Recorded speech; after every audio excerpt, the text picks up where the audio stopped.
elongation level maximum space, bending space, percentage of the reduction of area. এটা আমরা মাইলস্কেল হয় material ঠিক আছে তো বিফোর স্টার্টিং দ্য এক্সপেরিমেন্ট আমি কিছু মেজারমেন্ট লব লাগিব কি লাগিব আমাৰ ইয়াৰ ডায়ামিটাৰ লাগিব থ্ৰি ডিফাৰেন্ট প্লেসত ডায়ামিটাৰ লব লাগিব ইউনিফৰ্ম নহয় কাৰণ ঠিক আছে ডায়ামিটাৰটো আমি কেনেকৈ উলিয়াম ক্যালিপাৰ লৈ উলিয়াম ক্যালিপাৰ ইয়াত লবা আৰু স্কেল মেজাৰমেন্ট দেখাইছো কেনে লব লাগিব ক্যালিপাৰ লবা ক্যালিপাৰটো ইয়াত লগাবা জাস্ট ফ্ৰীলি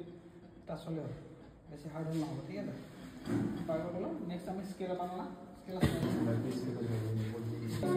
নেক্সট সেন্টার যেটো এইটো আমি গজগান তুলিব লাগিব এইটো জাস্ট ইয়াত টাচ কৰিলে হ'ল ঠিক আছে এই ললা এইটো হৈছে আমাৰ গজগান এই তোমাক ভালকৈ চোৱা 5.8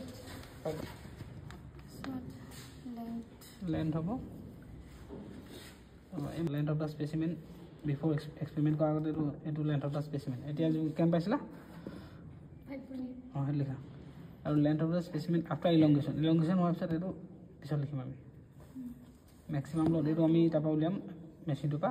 এই দুটা আমি পাই যাম এতিয়া এক্সপেৰিমেন্ট কৰোঁ লিখি থোৱা P1 P2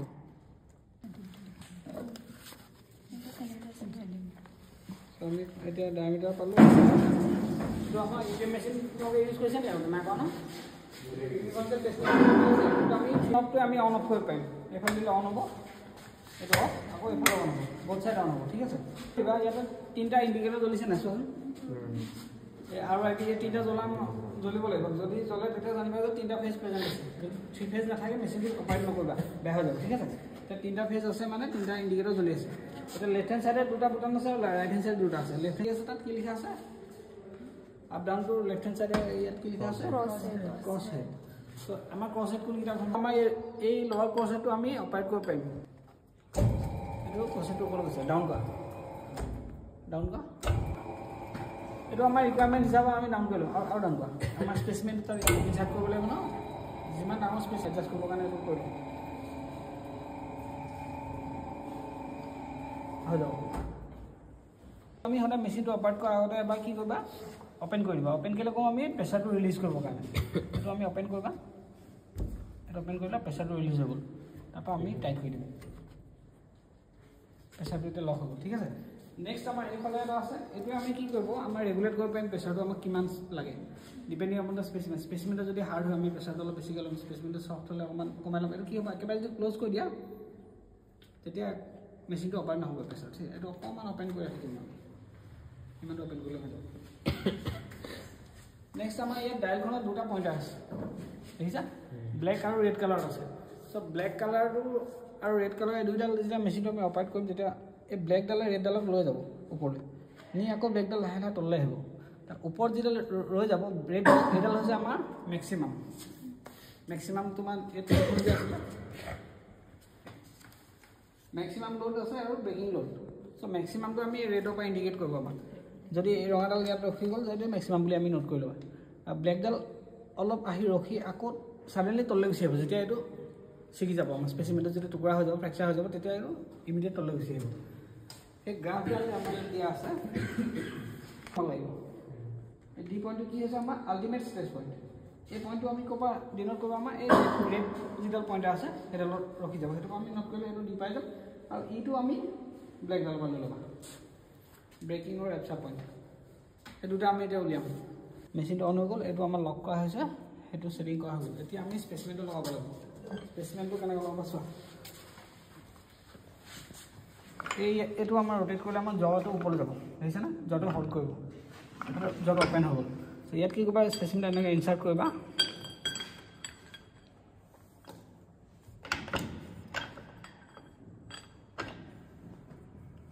এইটো আৰু অকমান তললৈ দিয়া ডাউন কৰি দিয়া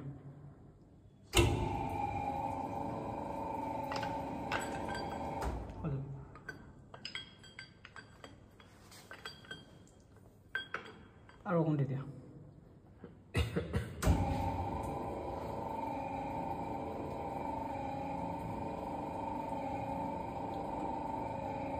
हेलो सो কি কৰিব এইটো আমি ক্লকৱাইজত ৰোটেট কৰিলে যটো ওপৰলৈ ওলাইছে আৰু এই এৰিয়াটো কমপ্লিটলি কভাৰ কৰিবা যাতে এই জ্বৰটো এনেকৈ থাকিলে এইটো বেছিকৈ ওলাই থাকিলে গ্ৰিপটো কমি যাব ঠিক আছে গ্ৰিপটো ভাল হ'বৰ কাৰণে আমি এইটো জ্বৰটো ইয়ালৈকে ভৰাব লাগিব ঠিক আছে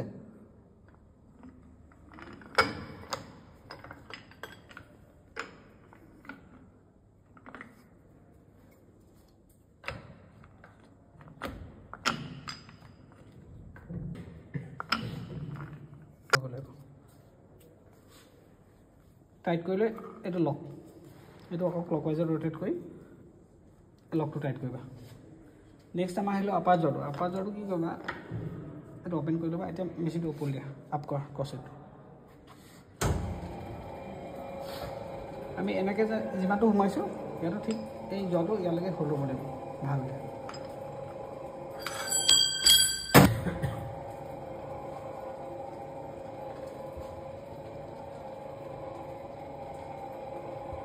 হৈ যাব নিজে কৰি চাবা নি কোনোবাই এক্সামতো নিজে কৰিব এটা পাম্প আছে যিটো হাইড্ৰলিক পাম্পটো আমাৰ অপাৰেটৰ মেচিন সেইটো অন কৰি দিব অন কৰিলে কি হ'ব এই ক্ৰছেটডাল লাহে লাহে যদি তললৈ আহি থাকিব তললৈ আহিলে কি হ'ব আমাৰ দুটা গ্ৰিপ হৈ আছে ন এটা ইলংগেশ্যন হৈ যাব ইলংগেশ্যন হৈ ৰেপচাৰ হৈ যাব দুইটা পইণ্টৰ ৰাইজ হৈ যাব ব্লেকডাল যাব ওপৰলৈ ৰেডডালো যাব তাৰ মেক্সিমামটো ব্লেকডাল ৰেডডাল ৰৈ যাব তাৰপৰা লাহেকৈ ব্লেকডাল তললৈ আহিব সেইটো তোমালোকে নোট কৰিলে হ'লে সেই দুটা আইডিং আমাৰ পালে এক্সপেৰিমেণ্ট কমপ্লিট হৈ যাব এতিয়া পাম নাম কৰি দিয়া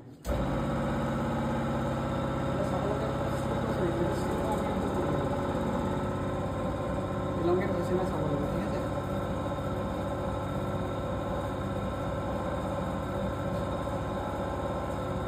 যেতিয়া এটা পইণ্ট হ'ব তেতিয়া চাউণ্ড এটা গোটেই ঢকাব নালাগে ৰাইজ হৈছেনে মানে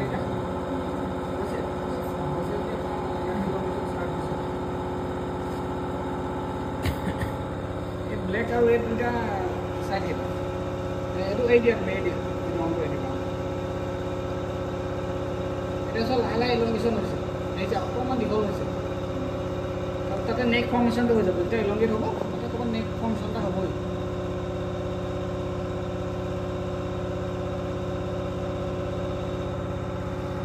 নেক ফৰ্মেশ্যন হৈ চিকিটো চাউণ্ড এটা কৰিব নেক ফৰ্মেশ্যনটা হ'ব বোলা দেই চাউণ্ড এটা কৰিব পইণ্ট একটা চাইছা অফ কৰি বুজি পালা এইটো আমাৰ ৰেটটো এইটো মেক্সিমাম লৈ ল'বা বাকী এইটো এতিয়া কি কৰিম এইটো আকৌ খুলিব লাগিব স্পেচিমেনটো ঠিক আছে স্পেচিমেনটো এণ্টি কৰি আমি লেন্থটো কোনটো লেন্থ পাম length of the specimen after elongation কোৱা ঠিক আছে ইলংগেট হোৱাৰ পিছত আমি লেন্থটো পাই যাম এতিয়া আমি স্কেল দি জুখিব লাগিব আকৌ কেলিপাৰ ল'বা কেলিপাৰ লৈ আকৌ গজ লেন্থটো উলিয়াব লাগিব এইটো অবভিয়াছলি বাঢ়িব চ' এইটো elongation length of the specimen after elongation ল'বা and this is the neck ইয়াৰ আমি নেকৰ ডায়মিটাৰটো অধন লোৱা নিচিনাকৈ লৈ ল'বা এতিয়া লৈ ল'বা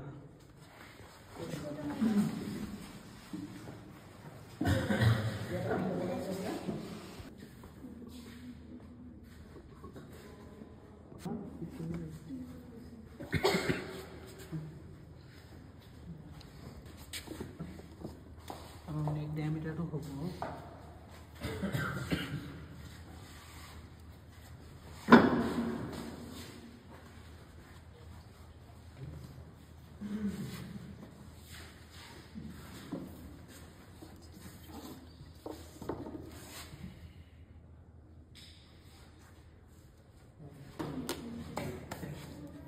বুজি পালা সবে